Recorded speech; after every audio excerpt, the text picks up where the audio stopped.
Dans ce circuit, on nous donne les valeurs des différentes résistances ainsi que la valeur de E et du courant état. Et on nous demande alors de déterminer la tension U. Pour déterminer la tension U, on va effectuer dans le circuit des équivalences. Tout d'abord, ces deux résistances-là sont en parallèle, comme on le voit ici. Aussi va-t-on pouvoir remplacer cette partie-là du circuit par une résistance équivalente.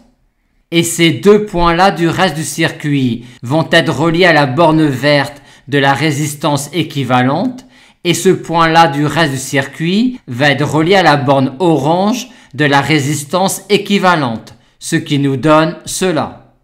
Maintenant, vu que la différence de potentiel entre ce point-là et ce point-là est nulle, vu que l'on a ici une tension de E et de même ici, on peut par commodité visuelle relier ces deux points-là par un fil, sans que ceci ne modifie en quoi que ce soit le circuit. Et on voit alors que cette résistance-là est en parallèle avec cette résistance-là.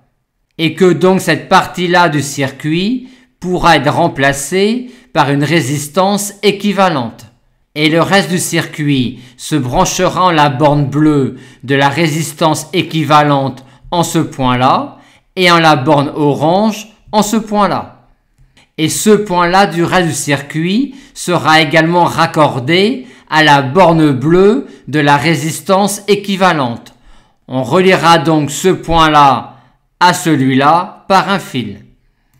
On relie donc ces deux points-là par un fil et on branche la résistance équivalente à la borne bleue et à la borne orange. Et on rappelle que cette résistance équivalente-là est la résistance équivalente à ces deux résistances-là qui sont en parallèle.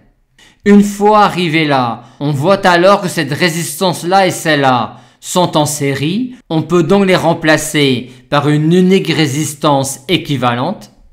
Et on a maintenant ces deux résistances-là qui sont en parallèle.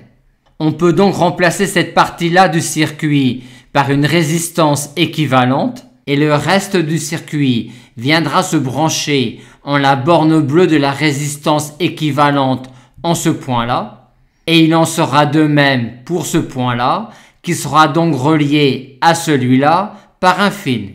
Et le reste du circuit viendra se brancher en la borne orange de la résistance équivalente en ce point-là. On aura donc cela et on viendra brancher ici la résistance équivalente à l'association en parallèle de ces deux résistances-là. Et maintenant, c'est terminé puisqu'on a alors notre courant état qui parcourt toute cette branche-là. Aussi, en notant R cette résistance, on a U plus R état égale E, ce qui nous donne la tension U recherchée, à savoir E moins R état.